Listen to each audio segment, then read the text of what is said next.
Welcome to Web-Minded Computer Institute.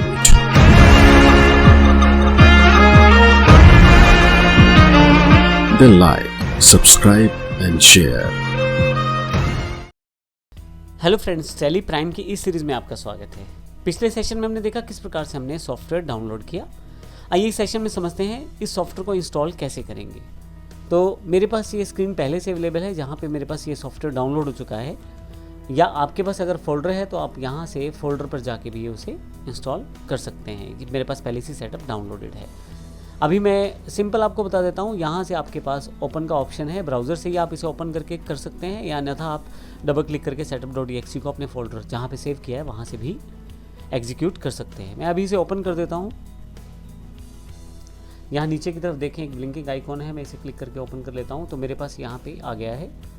आप जब tally prime को पहली बार इंस्टॉल करते हैं तो कॉन्फ़िगर कर सकते हैं मोर एक्शंस पे। अभी मैं बिल्कुल सिंपल सेटअप करने वाला हूँ तो इंस्टॉल कर देता हूँ। यहाँ मेरे पास इंस्टॉलेशन शुरू हो गया है।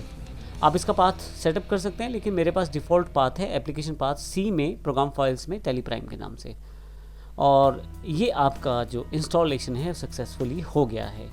तो जैसे ही मैं स्टार्ट टैली प्राइम पे क्लिक करूँगा मेरे पास टैली प्राइम ओपन होना शुरू हो जाएगा। देखिए टैली प्राइम का सॉफ्टवेयर पहली बार मैं अपने सिस्टम पे ओपन कर रहा हूँ।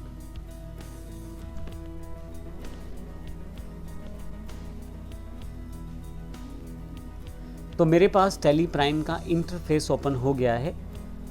अब मुझे केवल इसको एक्सेप्ट करना है। मैं इसे यहाँ से एक्सेप्ट कर देता हूँ।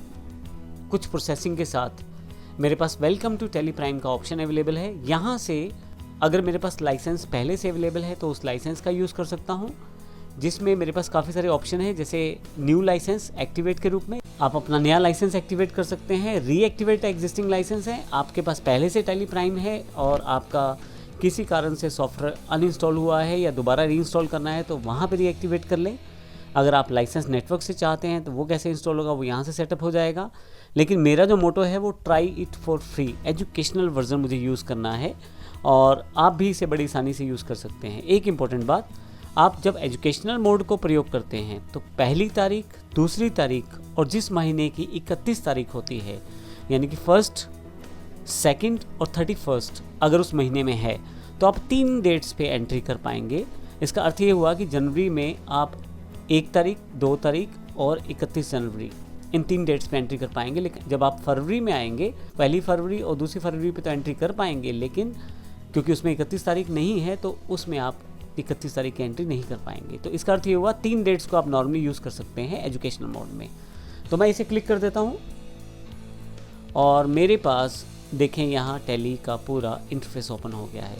डिफ़ॉल्ट रूप में मेरे पास लिस्ट ऑफ कंपनीज़ हैं। अगर पहले से कोई कंपनी बनी हुई है तो वो मैं एक्सेस कर सकता हूँ सेलेक्ट फ्रॉम ड्राइव से, और यदि मेरे पास कोई भी कंपनी नहीं है तो मैं क्रिएट कंपनी कर सकता हूँ। यहाँ से मैं रिमोट कंपनी भी एक्सेस कर सकता हूँ, और अगर कहीं स्पेसिफिक पाथ पे है तो वो भी पाथ मैं सेटअप कर सकता हूँ।